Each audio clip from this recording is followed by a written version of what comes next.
Hey there, and welcome back to Eggs. Today's guest is ammonia and alternative energy expert Greg Vezina. This episode is a unique one for us in that it was a match made in heaven, totally inspired by the Eggs community. In recent months, we have featured other alternative energy experts on the podcast, including Andrew Murphy and Dr. Amit Roy, to name a couple. But due to an outsized and unexpected reaction to those particular episodes by our community, we've received a number of emails with more and more questions about the future of energy. One such email came in from listener Kareem, who sent this message. Dear Eggs, my name is Kareem, and I have a question. What do you think of ammonia cars?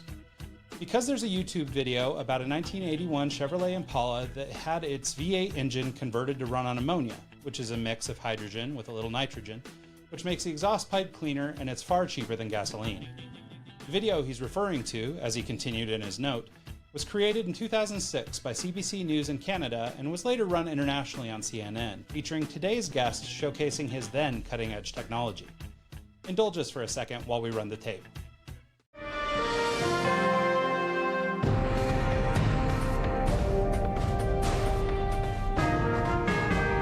Tonight, Back to the Future.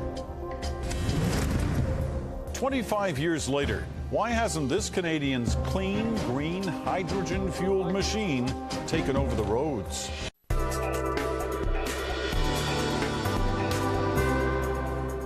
Drive a hybrid? Think you're pretty smart? Well, your vehicle may be fuel efficient, but ahead of the curve? Sorry. That prize goes to Greg Vezina. 25 years ago, he found fame by getting his Chevy Impala to run on something he called hydrofuel. So what happened to Vezina and his Chevy? In tonight's Checking In, Pia Chattopadhyay finds out. Well, here we are. It's the first time I've been in this thing in about 10 years. Greg Vezina fancies himself a man ahead of the times, and he was 25 years ago. He retrofitted his 1981 Chevy Impala into a car for the future, fueled by what Vezina named hydrofuel, essentially ammonia, which is a mix of hydrogen with a little nitrogen. The exhaust was clean, and it was cheaper to run his car on hydrofuel than on gasoline.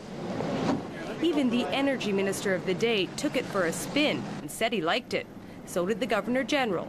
All in all, Vezina thought he had a winner. Within 5 years, assuming the government attitude towards the technology was proper, it would be available to the consumers. Yeah! Fast forward to today. Whoa, that's great, it's open. There's a fuel of the future. 25 years of rust on it. Vezina's vehicle sits idle. It still starts, and Vezina still believes it's the cure for the world's energy woes. But he says shortly after his appearance on Parliament Hill back in '81, interest in his idea all but disappeared.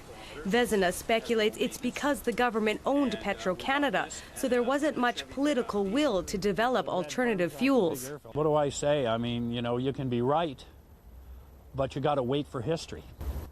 And that's basically what happened to us. We were right. But history wasn't ready. The world wasn't ready. Today, nearly every major car maker is working on alternative fuel technologies, predicting consumers will be driving vehicles entirely powered by those technologies as early as 6 years from now. But many analysts say it will be many more years, perhaps as many as 30, before hydrogen-run cars will be clogging our highways because the technology is still so expensive. There's not enough money to support all of this development that's required. And thus there is a viable role for government to come in and to support some of these initiatives to try to kickstart them to keep them going. As for Greg Vezina, he's thinking of once again kickstarting his project. 25 years on, he says the dream's still alive, and it may be time to go back to the future again. Pia Chattopadhyay, CBC News, Toronto. As you can see, even then, today's guest lived on the vanguard of ammonia technology and the future of energy and is still a prominent voice in the space. Thank you, Kareem, for your note, and thanks to the community for making this connection happen. Joining us today for a lively discussion about ammonia, hydrogen, and our world's energy future, please join us in welcoming to the show, Greg Vezina. Thank you for having me, and thank you to your viewer listener who asked the question. I've got this question for the last 40 years. And as soon as you do a little research on ammonia fuel or ammonia energy, you find out that ammonia has been used as a fuel or an energy source for over 100 years. Didn't they started using it like the 1800s, and they also used it as a fuel source towards the end of the World War II once they ran out of gas. They switched over to that. Yeah, the first streetcars were actually ammonia powered. Now, it wasn't ammonia fuel burned, actually. It was using the expansion and compression characteristics of ammonia gas. So they heated an ammonia cylinder, and then that caused the ammonia to expand, and that drove the streetcars, very much like steam engines. Rudolf Diesel worked with ammonia before he worked with diesel, actually before he worked with coal gas and whale oil, which was the first hydrocarbon. But so ammonia is hydrogen and nitrogen. It's NH3. So it's a big fat nitrogen molecule surrounded by these three hydrogen molecules. And that triple bond is the most difficult, one of the most difficult to break. And so the issue with using ammonia has been either you burn ammonia by itself, which has a very narrow flammability limit, 18 to 22%, or you add a combustion promoter. You add something to ammonia to make it burn better, especially in compression ignition. Or in spark ignition engines, you just juice up the spark, and then you can easily run the car on pure ammonia. And there are a number of additives you can use. You can use a carbon additive. You can use hydrogen as an additive. You can even burn ammonia and oxygen and increase the flammability. So what ammonia is the easy way to use hydrogen, because there is more hydrogen in ammonia than there is in liquid hydrogen. There's actually about 1.5 times as much hydrogen in ammonia. And it's very low pressure, -30 to liquefy it, whereas hydrogen to liquefy is 5 to 10,000 psi and -400, almost -500 C. It takes about 40% of the energy in hydrogen to liquefy it. Well, it's interesting, it takes 40% of the energy in natural gas to liquefy it. And it turns out that you convert natural gas to ammonia and transport almost twice as much hydrogen in ammonia in a natural gas pipeline as you can hydrogen in natural gas. And when you start adding hydrogen to natural gas lines as being proposed, because hydrogen is the least dense thing we have, you'll have even less hydrogen in a natural gas pipeline. So now, go ahead. I've actually heard that hydrogen is corrosive to iron. It makes it brittle. And so if you're running it through a pipeline, an iron pipeline, it can actually cause problems. Whereas if you convert it to ammonia, it doesn't do that. Is that correct? Yes, essentially, yes. There are serious issues about metal embrittlement in hydrogen, okay? Now, the industry says, oh, no, we'll figure it out. Well, replacing the entire gas pipeline infrastructure is probably not the way to figure it out. And if it fails, it won't fail at a localized level where the hydrogen is injected and mixed with the gas. It will fail along the entire system because the hydrogen will separate out from the gas. Now, is it possible to do this with low amounts of hydrogen, say 5 or 10% of capacity? Probably. Why? It's insane. I'll give you a couple examples, a couple of great examples of basic grade 3 math, okay? I don't know, that's a little over my head. It's hard for our politicians, but it's pretty good for, I get lots of emails from 12-year-olds. Okay? Okay. Look, you can take our natural gas infrastructure and convert it over to carry hydrogen and ammonia and increase the global distribution capacity and storage capacity by 25 times. That's a huge number. And let me explain it this way. Right now, we spend roughly 6 months, less 2 weeks, filling up the ammonia infrastructure so the farmers can empty it as fertilizer. Then we spend another 6 months filling it up and they empty it. So we have to build a storage infrastructure for 6 months. If you turn that into a fuel and make it throughput, like other forms of energy where you're basically refilling the capacity every 2 weeks, we can increase the distribution of ammonia by 25 times. Now, over half the cost of ammonia is distribution. All right, so now let's talk about pipeline distribution. You know, that's for storage and distribution by truck, et cetera, et cetera. There are ammonia pipelines in the United States, right up from New Orleans up through the Midwest. If we, instead of distributing natural gas, distributed ammonia, we could distribute almost twice the amount of hydrogen in ammonia in our existing natural gas infrastructure. There is no infrastructure in anything on Earth where you can increase its capacity that big, spending no money. So it's a huge opportunity to move to green energy, repurposing a highly underutilized infrastructure. Now, when you do the math on LNG, you find out what the Saudis and everybody else has figured out in the last 6 months, and that is you can make 400 or 500% more money converting gas to ammonia and shipping it to world markets to be converted to energy. And Japan is now firing their coal plants with ammonia, and so is China. Then you can shipping the LNG, because it takes 40% of the energy in it to make it. Then you got to transport it, highly pressurized and refrigerated all the way over to Japan, and then you got to decompress it. So the beauty of ammonia over all other considerations is the simple math. It allows us to better utilize the infrastructure we have that was built for hydrocarbons, switching off hydrocarbons. And even when you make the ammonia from natural gas and vent the carbon, gray ammonia, not green, not blue, not purple, we'll come back to that. The life cycle emissions of ammonia used as a fuel are lower than natural gas itself. So you're better off.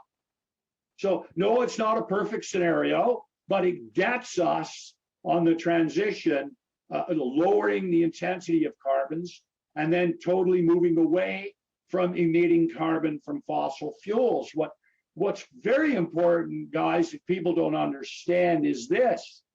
The lifetime of most green energy systems is 15 years. The industry says 20.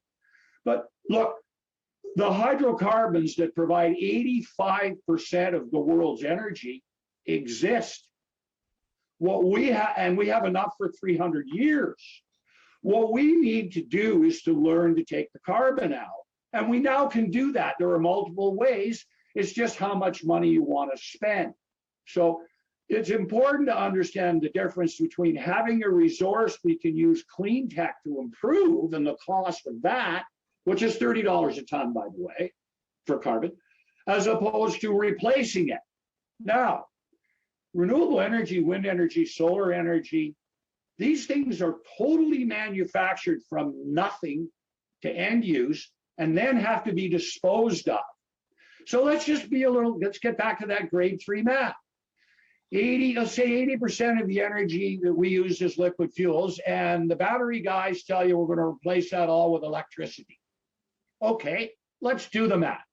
Renewable energy requires 3 times as much as baseload because the generate, store, and regenerate efficiency is 50%. All right, so we need 3 times as much renewable electricity to replace fossil fuels or hydrocarbons. Okay, now you need a distribution to go with it. You need a grid that can handle that. So let's do the math. 80% of the energy is liquid fuels. We're going to replace that with green electricity. That's 8 times 3. So that's a 24 times increase in generating capacity. Now we got to distribute it. Well, ladies and gentlemen, the distribution losses on that much energy over a large area of land are 50%. Ooh. Oh, so now we need 50 times as much green energy. Okay, so now how can we do it? I'll tell you how we can do it. The wonderful article in Forbes magazine by Mark Mills about getting to net zero by 2050. That's real easy. We only have to build a brand new 1,000 megawatt nuclear plant every day and a half starting tomorrow for the next 10,000 days. Now, for those that are against nuclear, we can do it with solar energy. We have to build solar energy capacity as large as the state of New York. Oh, okay, we can do it with wind energy. Same deal. Now, even if we could do it, what's the cost to do it? And there's the rub, okay? I believe it's far cheaper to use technology to mitigate the harm from existing energy sources than it is at this time to totally replace them. And so what the energy policy should be is looking 50 years ahead at where we want to go and doing an economic analysis of what technologies will get us there and what it will really cost. And what you'll find out is that Saudi Arabia will mine every single drop of oil, and so will Russia, and so will the United States. They just won't emit the carbon. But we'll have Justin Trudeau, and our oil and gas industry will be shut down, and we'll be living in caves because we'll be saving the planet. So there's, like you did your ammonia vehicle back in the 80s. It was an 81 Impala, Right. and you were able to fuel it entirely off of ammonia. Essentially, it was running off of that. Can you? Part of the speculation is that that tech didn't take off because the what's it called? The energy person in Canada is tied to the fuel and gas company, so it wasn't very advantageous to them to switch to an ammonia-based vehicle because they'd be losing all that revenue from oil and gas. Do you think that's the reason why your tech didn't take off earlier? And maybe can you break down the process of designing that car and how you built it? I mean, like, what's the R&D like? How long did it take? Is it something that anyone can put a conversion kit on their car and have, you know, an ammonia car? Okay, first, the politics of the day is what stopped us. But it wasn't because the energy minister was a shareholder. In fact, Canada owned an oil company at the time, Petrocan. You know, that might have had something to do with it. But the reality is this: in 1981, we had a parliamentary committee on alternative energy, and the parliamentary committee reported we should do hydrogen. And it said we have enough electricity that we could move to generating clean hydrogen starting in the 1980s, and it was economic in many, many remote places, and it would only get better. And the government, you know, the Minister of Energy and John Chrétien was there, actually. About 50 cabinet ministers were there when we drove our ammonia car in Parliament Hill, because that was on Constitution Day. It was the day we got our Constitution. We'd have called a press conference the day before. Nobody showed up. So Governor General Ed Schreier, who was a big supporter of us, had the RCMP deliver every MP an invitation to meet the Governor General the next day. All of Trudeau's cabinet showed up and drive the car. Trudeau stepped out in the front steps, looked across the street at the National Arts Center, where he could go unannounced. He'd stabbed René Lévesque in the back in the middle of the night and had his charter deal, and didn't come over to the press conference. I say to this very day that had Trudeau Sr. come over and seen what we were doing, he would have spent the end of his political career making ammonia the worldwide solution and not on a peace mission that went nowhere. So, but the politics are the politics. And after the Liberals lost, we got a letter from Pat Carney, the Minister of Energy in Mulroney's government, replying to a National Research Council report from 1984 that studied ammonia fuel that said it's viable, it's economic, it's doable, there are no scientific or technical barriers, and it's environmentally superior. And out of all of the alternative technologies we were going to develop, we had to do this one. So Pat Carney wrote us a nice letter saying, we've determined that ammonia won't be viable for several decades, and we're going to make sure. Sorry about you spending several $1 million. Oops. Okay, so then we're sitting there. We spent $1 million. We converted a Chevy. We got a propane conversion kit. We went to the manufacturer. We said, we'll do a deal with you worldwide for ammonia and hydrogen. You got to make it work with ammonia, which means it can't have any brass or copper or certain plastics, because ammonia with those things will cut through it like a hot knife through butter. The system will fail catastrophically within an hour.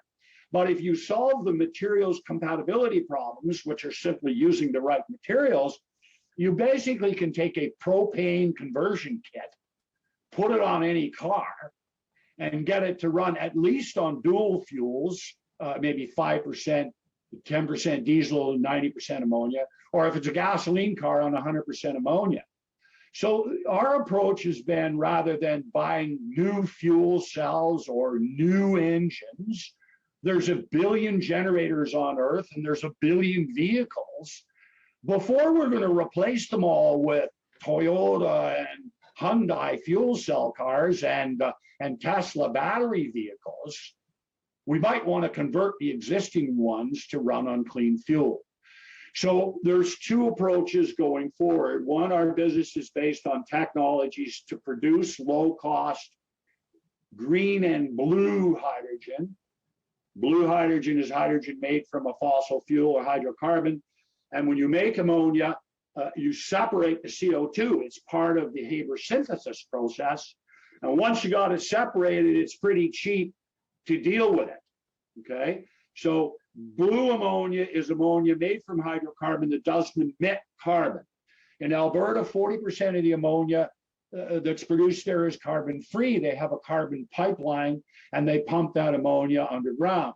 But you can convert that carbon, you can add 70% of the ammonia made to the carbon and make urea or carbamide fertilizer, which is a carbon fertilizer. You can make char out of it. And now we've learned you can even make carbon fiber.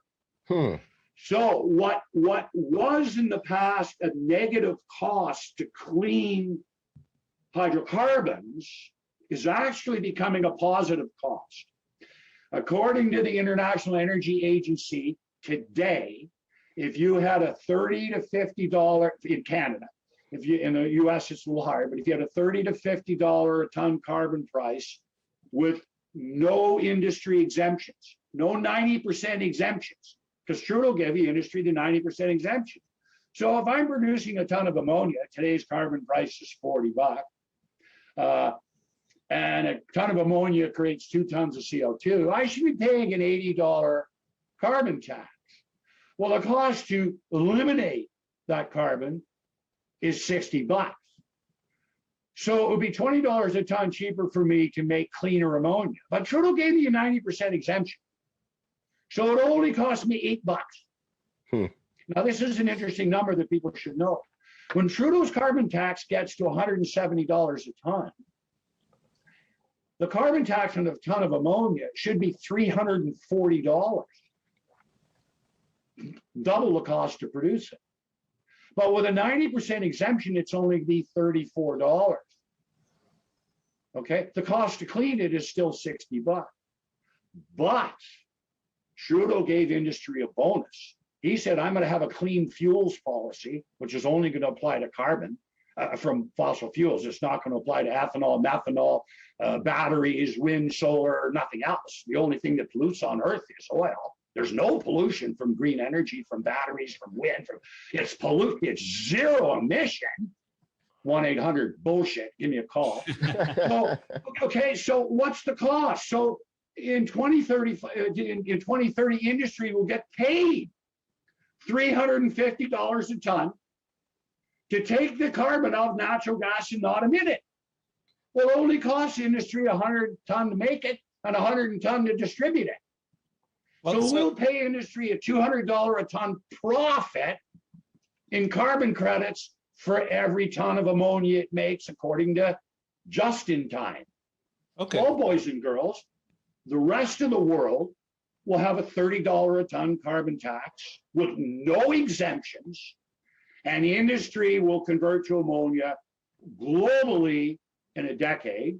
And in the marine shipping industry, they're going to be there in 2 years.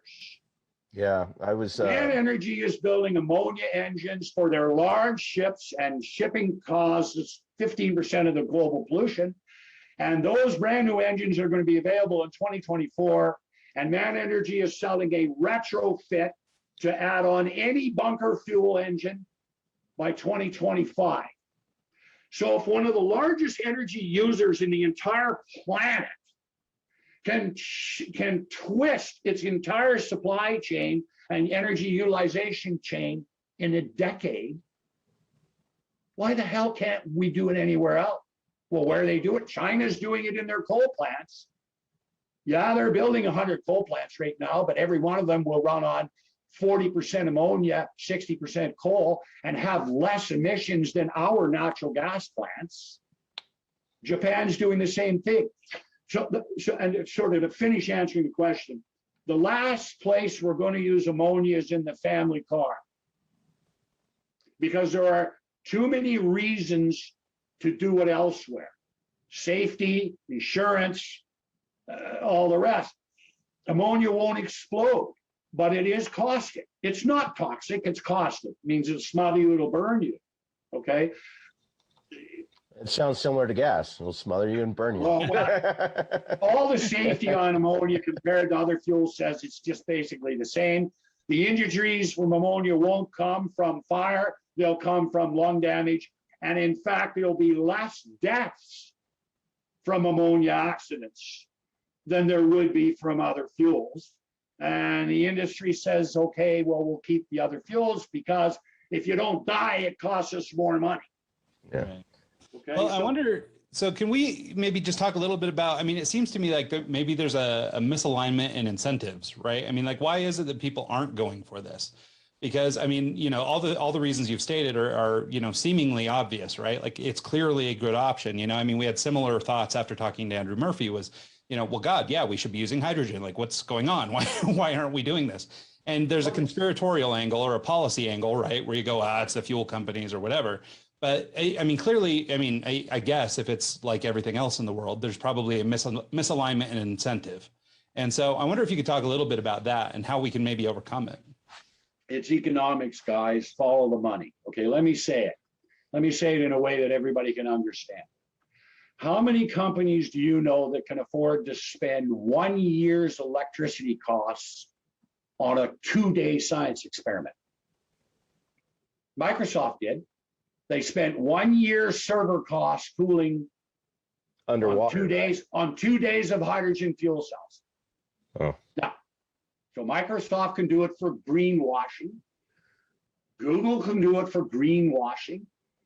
Billion-dollar tech companies with PR agencies can do it. But 99.9999% of every other business on Earth can't do it. The only way hydrogen happens is with ammonia. And the only way ammonia happens is if it's cheaper, not the same price. It actually has to be cheaper. And the reason is this: business risk. Business people are not going to gamble replacing their existing diesel generating infrastructure with hydrogen or ammonia fuel cells unless they know that they have a redundancy, unless they know that if they don't work, they'll still have something that will work. And more importantly, when they can buy a generator for $100 grand, why they're going to give you $1 million for a fuel cell? They're not.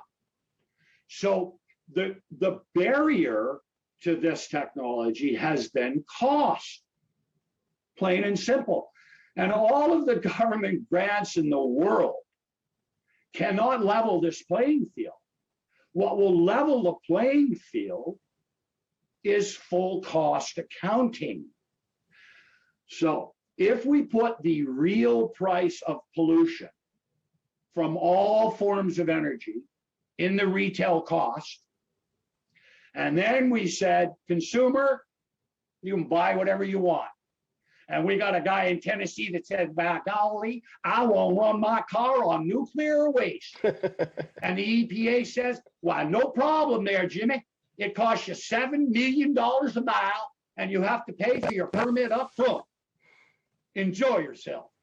Because the bottom line will be industry will move to new technologies if they're economic and if they won't risk their entire business, okay?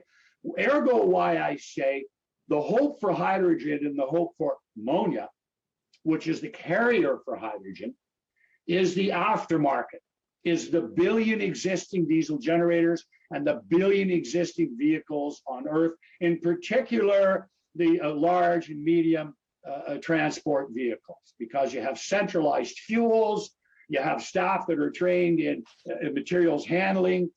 And this is the important thing to understand that doesn't exist for hydrogen that does for ammonia. There is not an industry safety and handling protocol. Ammonia has been used for 100 years. We ship 200 million metric tons of this stuff around the world. It's used in refrigeration and air conditioning. It's used in chemicals. So we know how to use it. We know how to handle it. We know how to store it. And we know how to transport it. And the standards exist. For hydrogen, we got to build all these. We got to do all these.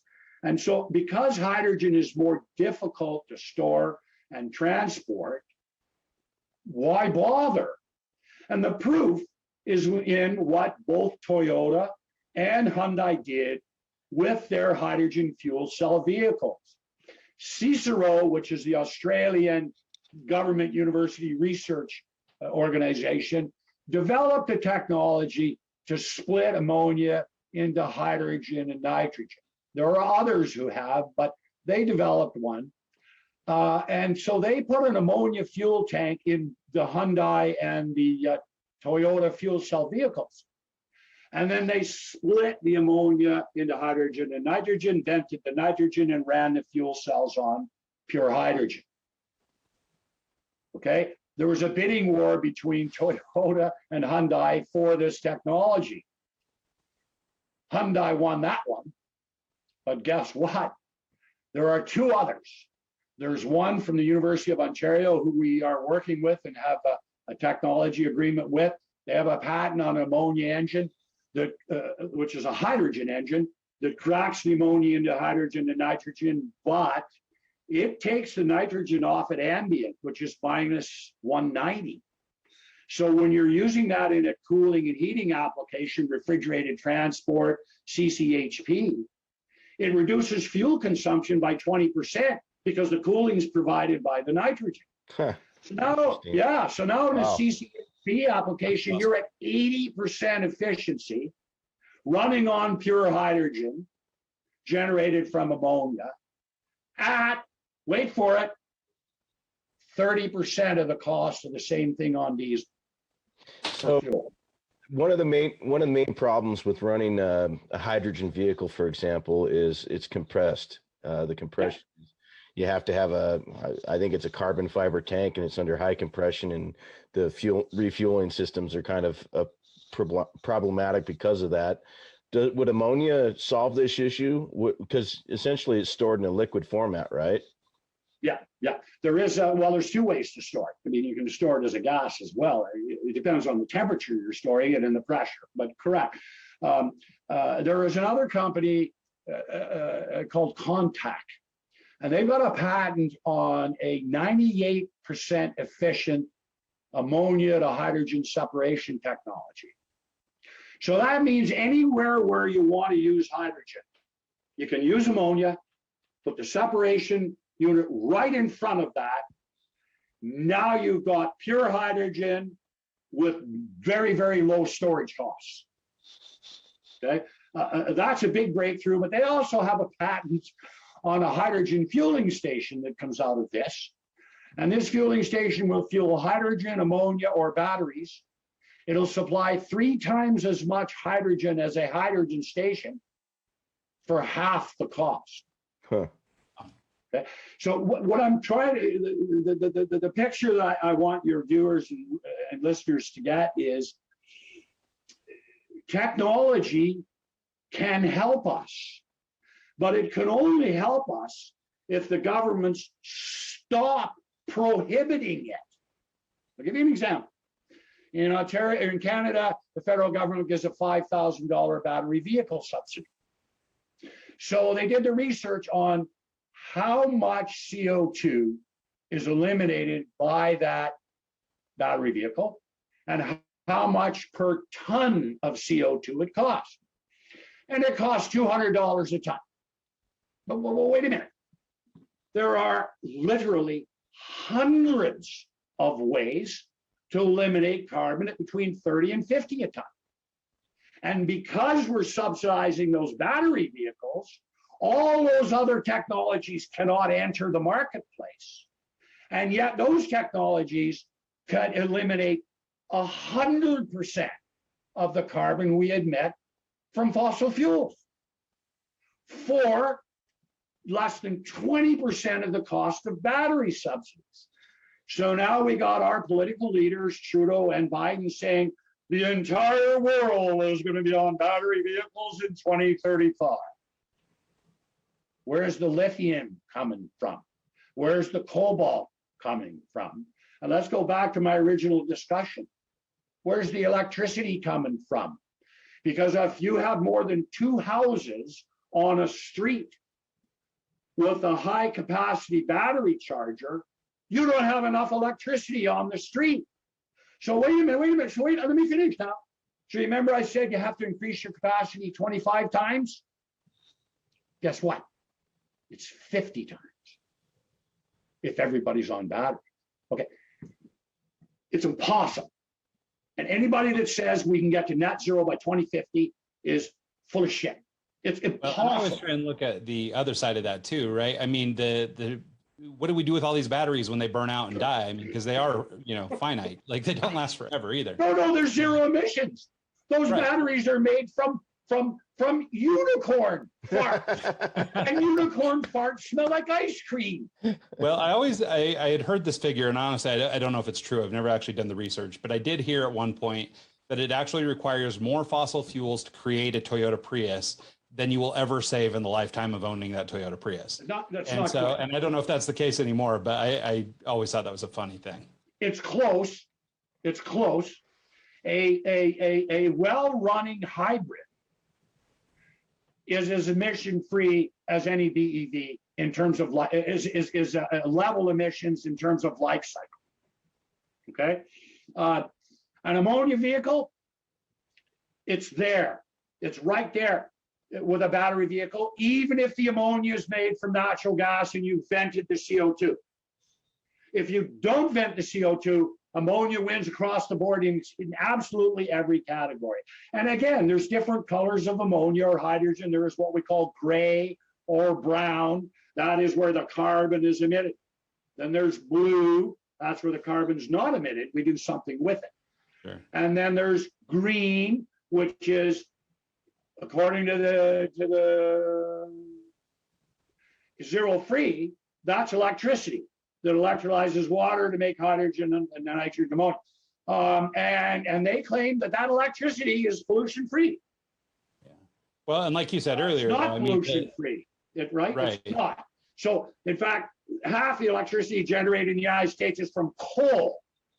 So, green ammonia made from coal is actually 3 times as polluting as blue ammonia, and it's almost twice as polluting as gray ammonia today. Now, will that be the case in 5 years or 10 years, 15 years? No, because the life cycle emissions of all technologies over time are reduced because of the economic pressure, the cost. And that's my whole point again.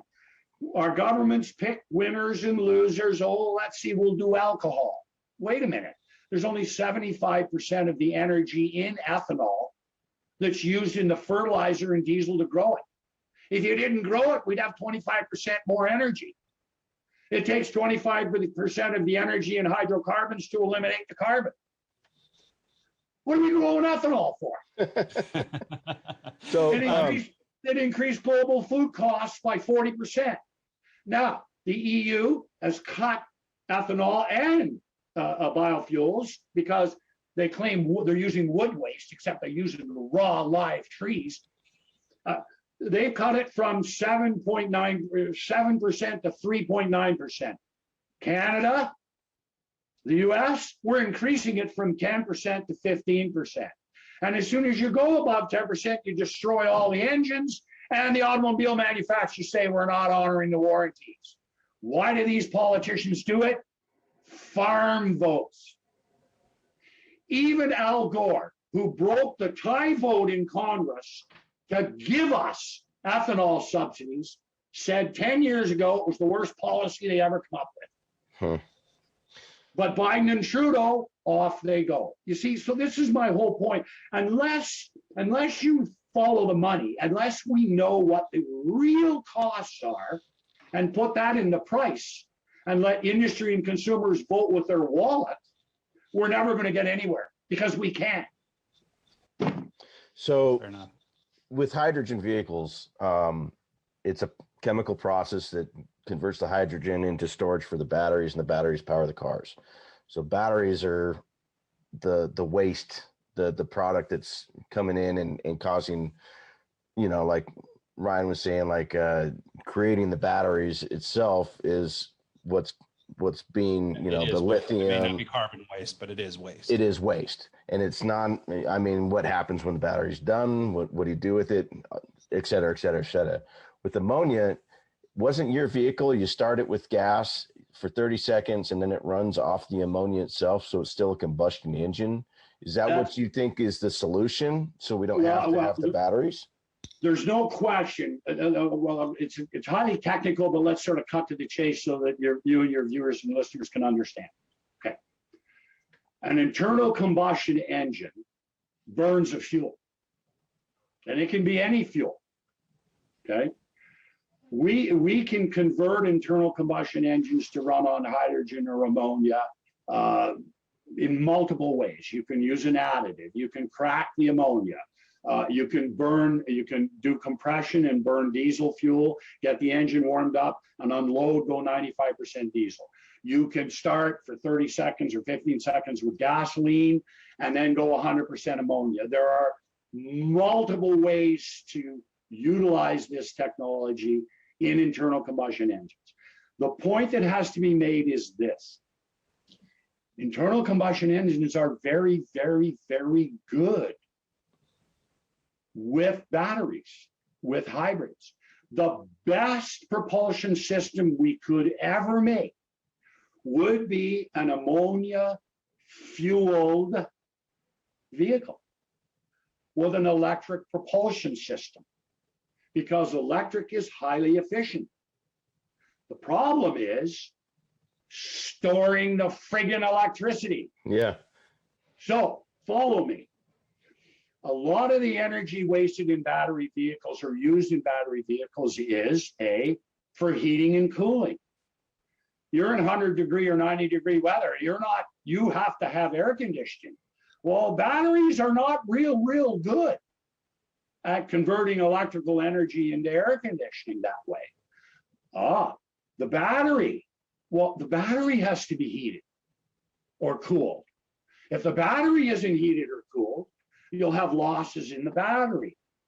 So the very best technology is an internal combustion engine that runs on hydrogen, cracked out of ammonia, stored in that vehicle. Now, that internal combustion engine can be an electric engine, and it can drive electric propulsion. And because you have an internal combustion engine, you have waste heat. And that waste heat gives you the heat for the vehicle, or with a heat exchanger gives you the cooling for the vehicle and gives you the heating and cooling for the battery. So would this essentially be a combustion engine that is burning the hydrogen pulled from the ammonia, and then the engine itself would have like an alternator that would power the drivetrain? It makes electricity. Instead of the engine making thrust, making horsepower, it would make electricity. And that electricity would run the electric propulsion system in the vehicle at 99% efficiency. So essentially your battery would just be to start the vehicle, not to store the energy. A small amount of storage, because there'll be obviously a certain amount of lag between generating power on demand, right? But we wouldn't need batteries anywhere near the size of what we have today in electric vehicles, and that's the whole point. So like you could reduce the demand of batteries by 100 times, which means we probably would have the resources to convert a lot more vehicles over to clean fuel than we ever could convert them to pure battery power. Well, so like a Tesla, for example. A matter of efficiency? Oh, sorry, Mike, go ahead. I was just saying, like a Tesla, for example, the battery is the entire bottom of the car. It's the whole bottom of it is a battery, and that a lot of weight there. A lot of weight, which is a huge carry around. So that's why hydrogen's a solution, because it doesn't weigh as much, and you have a smaller battery. Hydrogen's not a solution in a direct comparison, because if you're going to use hydrogen, you got a 10,000 PSI tank in your truck. Yeah.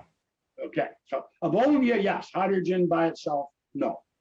Okay. You have to have the most dense fuel or energy carrier you can in a mobile application, and the most efficient powertrain. Okay. So what are they? Electric is the most efficient powertrain, no question.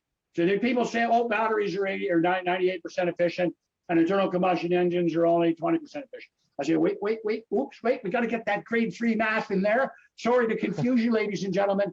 That coal you're burning is not 100% efficient. Yeah.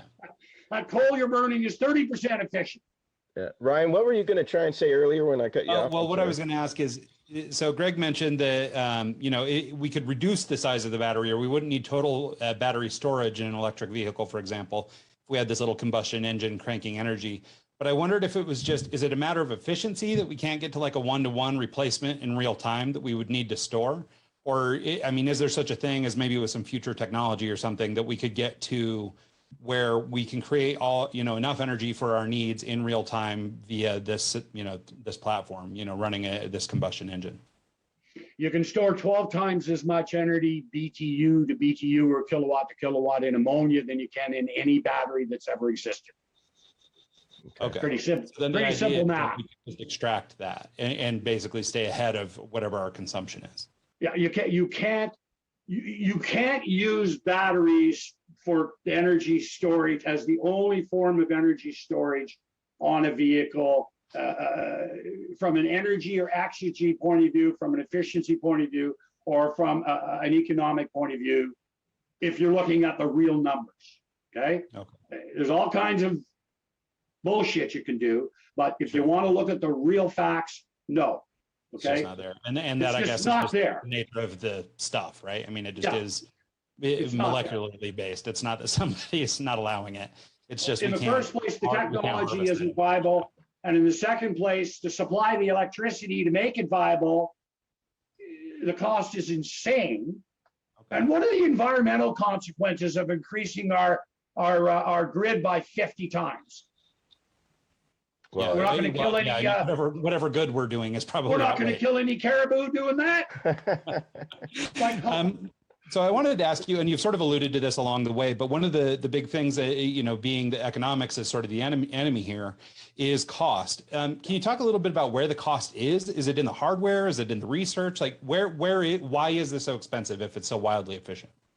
Well, if you're comparing aftermarket to new build, okay, an aftermarket conversion to ammonia all in with the tank. For an average large diesel transport, we're working on a conversion now on one, and we're doing testing at the University of Ontario and Oshawa on diesel and gasoline, ammonia, dual fuels. Actually, we're testing ammonia with everything known to man, from bird shit to cow shit. But anyway, if you're going retrofit, your cost is 25, 30, 50 grand. If you're going new build, your cost is 200. Oh, wow. It's okay. And if you want to go fuel cells, please. Has anybody ever run a fuel cell for 10 years? Because diesel engines run for 10 years. They run for 20. Yeah. So the average life of a car today is 12 years. Let's see how many of these battery vehicles are running at 12 years. So that's my whole point. It'll be interesting to see for sure. Well, and so, I mean, I guess to that end then, so that sort of is I guess the practical use for the individual in their household vehicle. But so then I guess is what you're sort of advocating for is at scale, or doing these things at sort of a commercial level, for our tankers, for our whatever, anywhere that's using, a lot of fuel or creating a lot of waste right now. Are we sort of saying that building new is the future versus retrofitting old facilities? And so, I mean, is that what's keeping it sort of out of reach, is that we can't retrofit these old things cost effectively? We need to build new? Well, it's the opposite. We can't build new cost effectively. You have to retrofit. And what's happened is the technology is not mature, but it's becoming mature. I'll give you two examples. First example I'll give you is Brazil. 30 years ago, Brazil was a net importer of energy. Their economy was in tatters. They were a third world country. The IMF was basically going to take the country. So the government said, okay, we need to make our own fuel, and we don't care what it does. We're going to do it. So they bulldozed 100,000 hectares of rainforest, and they planted a bigger sugar crop. And they started building an alcohol industry. And in the fall or the spring, the monsoon rains came and it washed away all the soil. They said, oh, gee, I guess we got to go bulldoze another 100,000 hectares. And they did it again. And they did it again and again and again and again for 7 years. They bulldozed the entire last year's crop in new growth in the rainforest. And then some Saskatchewan farmer said to them, have you ever heard of tree rows? You plant trees, and then it stops everything from being blown away from the wind or washed away from the rains, etc. So they started planting tree rows. 25 years later, they're a net exporter of energy. There is not any machine that runs on alcohol fuel for transportation sold anywhere in the world that isn't built in Brazil. And the World Bank came in and did a study and said, you guys could spend 10 times the price of imported oil on domestic energy, and you turned out better off because the 10 times stayed and circulated in your economy, creating 30% in net taxes. Whereas the lower amount that you sent all your currency out of your country came back in and bought your assets on 10 cents at the dollar. Okay? So, what is going to happen is we're going to move from 18 or 19 countries supplying the world's energy to every country having something that it can use to make its own energy and decouple it from global energy economics. Well, when you do that, you also do another decouple. Food. Yeah. Now, if you decouple energy and food, guess what else you decouple? Economics. You're now independent. You can now afford anything you want. So, the bottom line is that we've got to have our politicians stop picking winners and losers and let real economics do it. And if we do that, we will find that it's a lot cheaper to repurpose what we've already built and paid for, trillions of dollars to build natural gas lines around the world. Why would you build new hydrogen pipelines when you can ship more hydrogen and ammonia in those existing gas lines? Yeah. And so on and so on. The other, another good example beyond the alcohol side is we don't use our waste as a commodity. Washington, D.C., 5 years ago, opened its first waste to fertilizer plant. They were spending $300 million a year in waste disposal. This plant turns a $300 million a year profit. It's so profitable that the 5 states surrounding Washington, D.C. have hired Washington, D.C. to build 5 more plants. Those plants have existed around the world for more than 25 years. Why did it take America 20 years after the rest of the world to start adopting this technology? So again, my whole point is that we don't value waste as a commodity. Do you know the cheapest hydrogen in the world is made from garbage? Is that where they line the garbage with plastic and capture the gas as it comes out?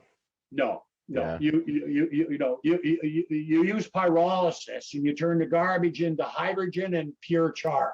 Now, you know what char is? The most efficient fertilizer there's ever been known to mankind. Yeah.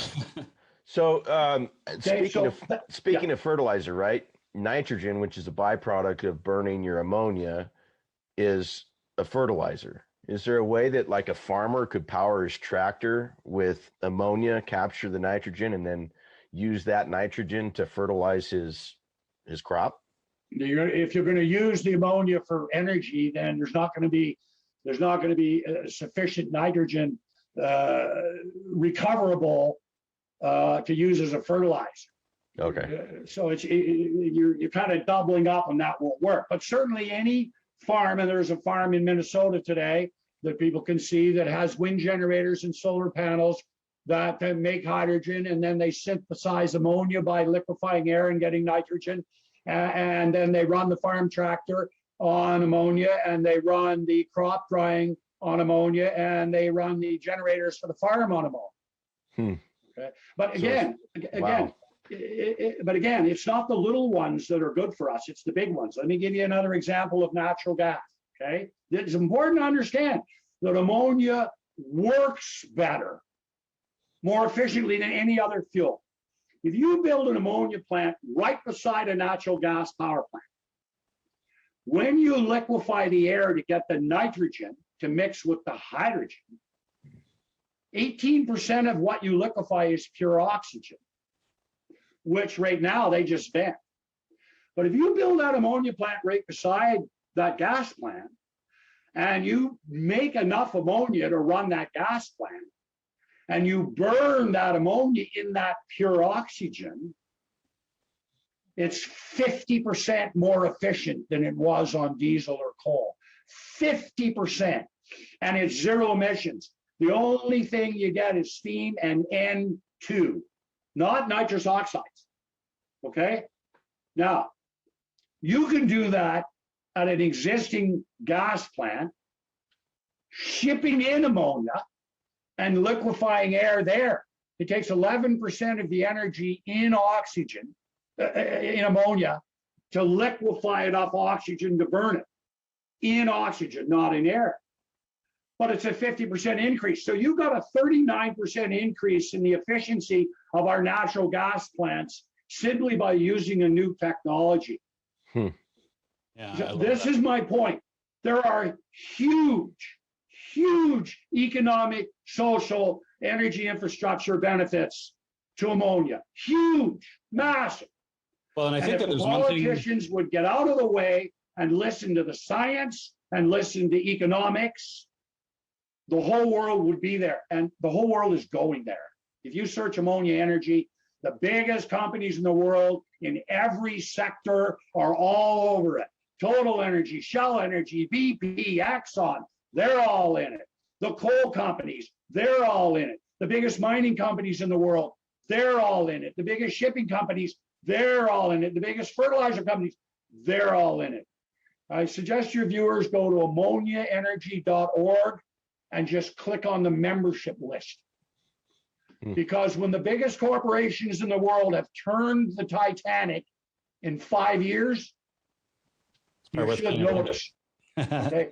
I did want to say, or just sort of, put a point on part of this conversation. One of the things that I think is particularly interesting that you're saying, and I think is probably, maybe not the way most people think about it, because we tend to be, all one way or all another. But I think you've mentioned a number of times, that even if it isn't perfect, it's better, and it could be dramatically better. And I think rather than going to this, immediately going to zero emission or zero whatever, everything is, it's what it is today or it's zero. Instead of that, I think it makes sense to explore technologies like what you're talking about. Even if it is a 50% gain, that's still 50% better.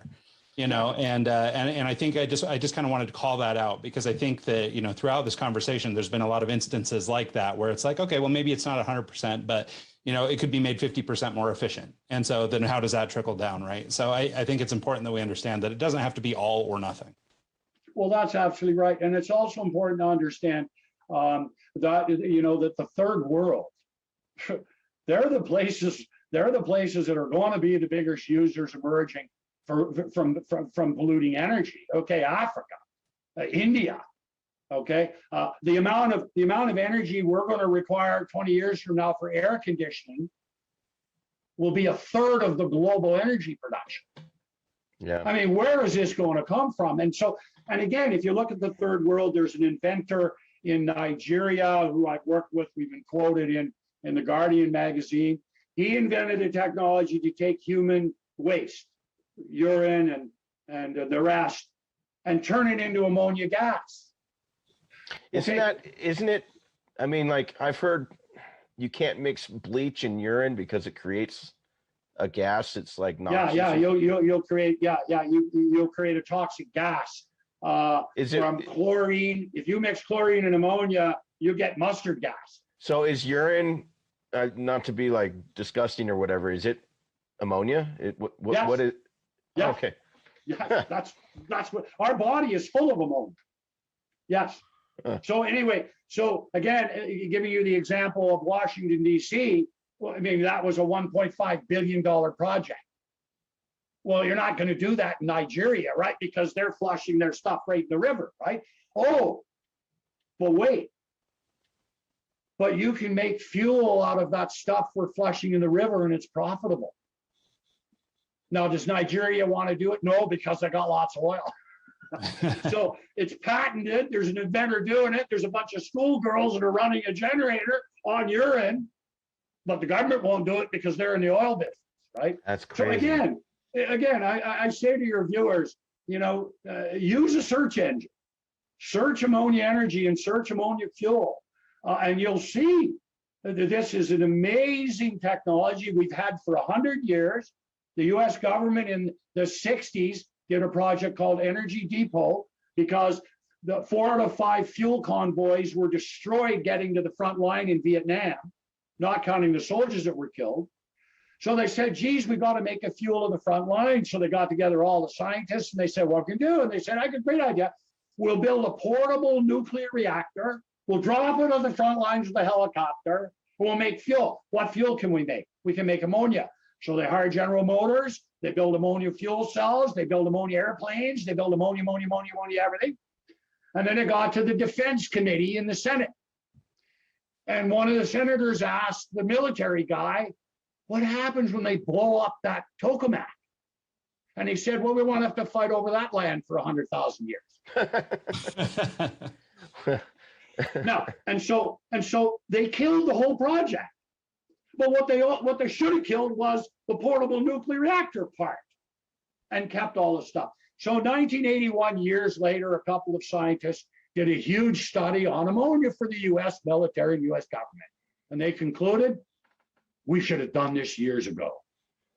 And again, in 2011, a professor in the US did a study on every piece of information that was known about ammonia energy since the beginning of man.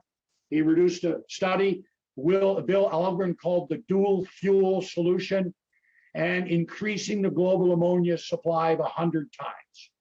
And he proved it.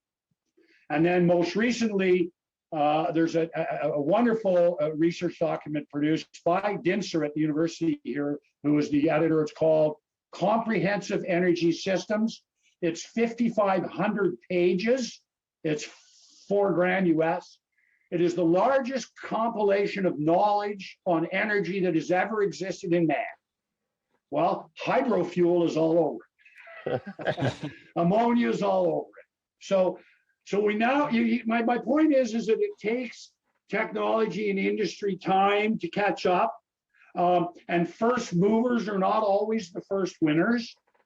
The winners are the people that end up with something that's viable for large sectors. And so again, I really believe that we're far better off using clean tech to clean the existing resources we have and using that to build in the new infrastructure so that we can build in the new technologies that will emerge. Yeah, I like do that. what you know you can do. Yeah. Instead of dreaming of what you can do.